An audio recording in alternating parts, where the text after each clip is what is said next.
Halo teman-teman, selamat datang di channel Grid Auto, Kona Elektrik. Kita tahu bahwa kalau nyebut mobil listrik Hyundai belakangan ini, mungkin orang akan lebih mudah untuk merujuk ke Ioniq 5 atau Ioniq 6 gitu ya. Tapi sebenarnya mobil spesial nih. Kona Elektrik adalah mobil yang lebih dulu muncul dibanding mereka berdua. Lalu kemudian kita bisa bilang bahwa ini mobil listrik pertama Hyundai di Indonesia yang familiar. Lalu kemudian kita rasakan adalah ya pendahulunya dia nih.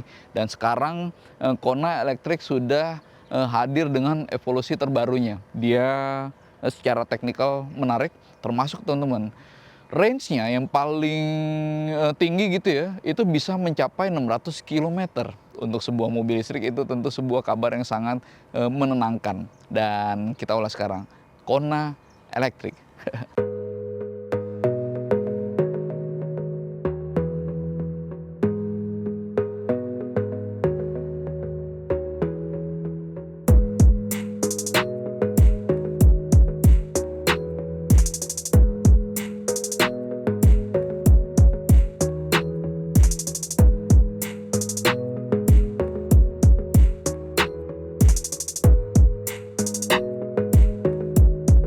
Teman-teman, ini secara siluet body, secara keseluruhan saya rasa ya, ini dalam perspektif personal saya mungkin akan menjadi kontroversi. Kalau disuruh pilih lebih enak dilihat mana antara Ioniq 5 sama Kona Elektrik ini, kalau saya mendingan Ioniq 5, lebih boxy, lebih keren. Ini saya jujur kurang begitu terkesan secara keseluruhan. Ini sebuah SUV, tapi urban banget, jadi maconya tuh nggak terlalu kuat. Tapi memang ini desainnya teman-teman, pixelated seamless horizon lamp yang menyatu dari kiri ke kanan itu memberikan kesan futuristis. Dan ini nggak hanya di depan tapi juga di bagian belakang.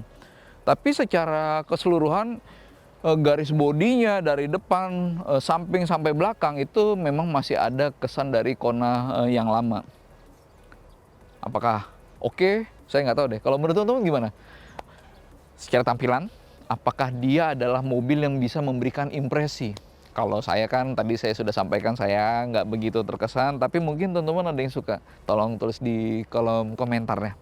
Oke, lalu kemudian ini sebagai SUV urban teman-teman, tampaknya terlalu urban karena ground clearance-nya bahkan hanya 155 mm, jadi hitungannya cukup rendah ya. Kalau urbannya adalah di kota-kota yang lebih mulus jalannya gitu, mungkin akan fine aja. Tapi kalau kotanya banyak lubang, polisi tidur yang tinggi gitu, mungkin ketika beban penuh ini bisa menjadi handicap tersendiri. Termasuk kalau misalnya ngelewatin jalan menuju ke tempat camping gitu. Kalau weekend dibawa camping, mungkin ground clearance yang rendah bisa menjadi tantangan tersendiri gitu. Di bagian belakang dengan nafas futuristisnya, buat teman-teman yang suka sama desain futuristis mungkin akan klop dengan Kona Elektrik ini ya. Tapi ya sekali lagi desain adalah soal selera. Nah ini nih yang tadi saya bilang pixelated seamless horizon lamp juga ada di bagian belakang. Dan ini nih yang paling oke buat WNI. Karena ini plat nomor dengan garis biru seperti ini berharga. Kita nggak kena ganjil genap misalnya, kita pajaknya oke misalnya.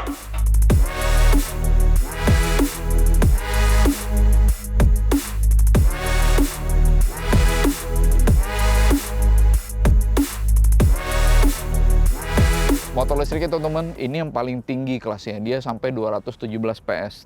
Torsinya 255 Nm dan itu cukup lah ya buat mobil sedimensi ini. Tapi tenaganya besar sih. Dan yang saya suka adalah soal jarak tempuh. Karena dia punya beberapa tingkat, ada 3 totalnya 600-an, kemudian ada yang 540-an, prime sama signature. Lalu kemudian ada yang paling bawah, standar, itu pun juga sudah 400-an kilometer. Jadi kalau dapet yang ini, bisa beli yang ini, ya secara range itu oke. Lalu kemudian ini untuk slot pengisian baterainya teman-teman, CCS 2. Kalau pakai yang 50 kW DC, ini bisa 50-an menit aja, dari 10 sampai 80%. Sementara kalau yang 100 kW, dia bisa di bawah 40 menit.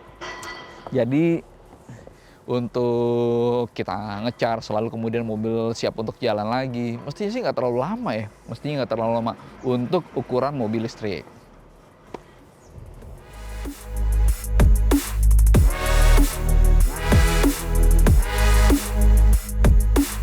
Dan teman-teman, ini kita sudah siap jalan. Power steering-nya ada di sebelah kanan tuasnya. Oke, drive. Ini adalah lingkungan yang emang sangat amat EV car sih. Jadi ya termasuk tampilannya, terus kemudian operasionalnya, pedal di kemudinya, emang EV car banget. Dan dalam literatur ya teman-teman, signature long range secara jarak tempuh ya, itu sangat amat jauh teman-teman. Kita bisa dengan sangat tenang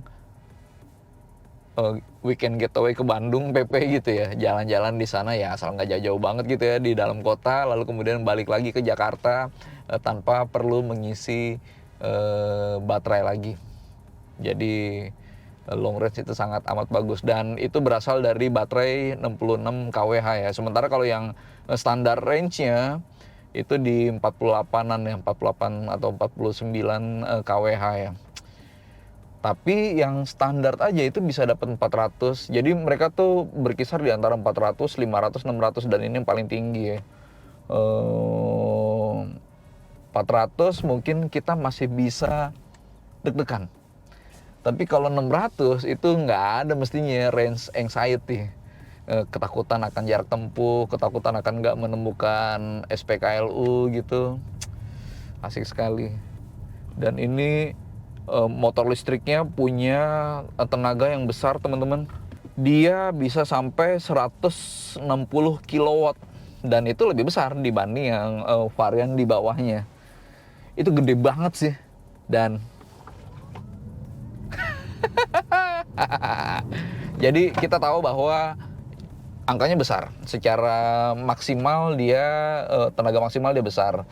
Tapi karakter dari mobil listrik punya tenaga dan torsi yang nggak kayak mobil atau yang konvensional gitu ya, yang ada power band, yang tenaga dan torsi maksimal itu di RPM tertentu gitu. Kalau ini dari bawah juga udah ngejambak teman-teman. Jadi ya itu yang perlu diantisipasi sama mereka yang menggunakan mobil listrik. Dan Hyundai di banyak mobilnya Ioniq 5 yang berat teman-teman, itu dia masih bisa lincah gitu untuk zigzag, untuk membelok kencang gitu. Bobotnya berat aja masih bisa enak. Dan ini juga terjadi teman-teman di sini, di Kona elektrik nih. Pas misalnya saya ini akselerasi udah lari 80 aja barusan, ini berpindah lajur gitu, ya udah nggak ada effort yang berlebihan, effortless banget. Jadi secara impression ya, saya bisa bilang kalau teman-teman berharap bahwa mobil listrik Hyundai mesti enak dibawa, enak disetir gitu ya, saya bisa bilang dia memberikan itu. Ini mobil enak dibawa, gesit, akselerasinya seru, kemudian range-nya menenangkan, dan overall sih ini bisa menjadi driver's car ya. Dan yang saya perlu juga ceritain soal e-pedalnya nih teman-teman. Jadi ya seperti kebanyakan mobil elektrik ya, itu dengan leveling. Dia dari yang level yang paling rendah, yang regeneratifnya paling sedikit, kemudian sampai yang paling tinggi penangkapan energinya. Itu sampai ngebuat kalau udah lepas gas, mobil bisa berhenti tuh, jadi kayak one pedal gitu. Nah ini kita coba yang level 1, ini lepas gas nih, ya masih gliding. Terus kemudian kalau level 2 makin ngerem, level 3 ngerem mesti ngelipir dulu. Kalau sampai maksimal nih level 4, sampai berhenti. Jadi ya ini adalah fitur di mobil listrik yang sampai bisa mengubah behavior.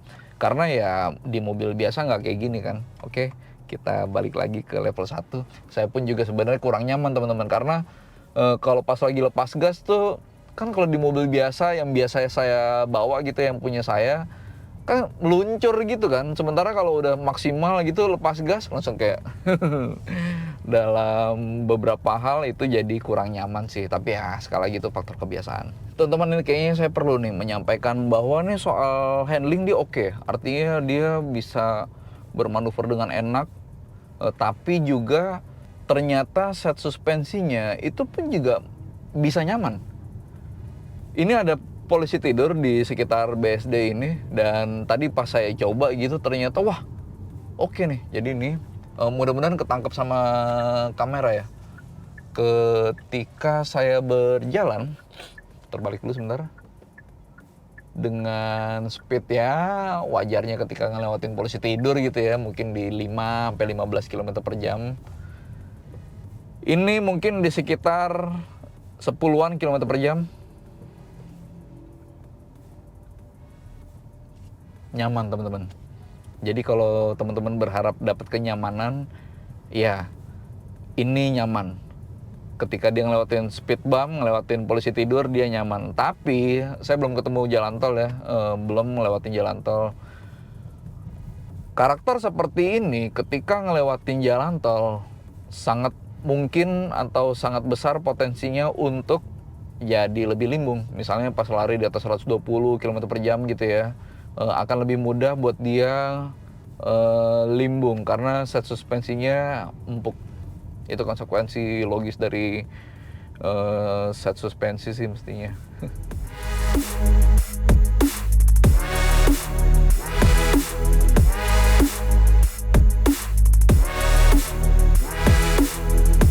Juga sedikit tentang fitur teman-teman. Ini pembahasan yang sedikit tapi sebenarnya banyak yang perlu dibahas karena fiturnya itu emang banyak teman-teman. Hyundai Smart Sense ADAS, Advanced Driver Assistance System, dia punya Adaptive Cruise Control, artinya bisa ngegas dengan rem sendiri. Dia juga punya Lane Following Assist, setir bisa berinisiat untuk gerak, memastikan mobil berada di lajurnya. Dia juga punya wire charger, dia juga punya kamera 360 yang gambarnya tajam resolusinya. Lalu dia juga punya nih, bahkan nih ada ventilate seat teman-teman. Kalau AC itu dirasa kurang dingin, bangkunya bisa dibikin dingin sendiri. Dan drive mode dia punya eco, normal, dan juga sport. Bahkan ada snow pengaturannya. Lalu kemudian ada e-pedalnya juga. Lalu ini teman-teman dia punya V2L, vehicle to load, baik yang eksterior maupun yang interior. Nah interior di sini nih, jadi kalau buat nge-charge HP, mau masak nasi, magic jar gitu bisa di sini, bisa. Sunroof juga. Secara keseluruhan fitur saya benar-benar sudah ngerasa apa yang Hyundai lakukan terhadap mobil-mobilnya dalam memberikan fasilitas itu layak diapresiasi. Termasuk ada Blue Link, telematika yang bisa connect ke HP, jadi ya buat memantau dan mengontrol mobil gitu akan lebih mudah.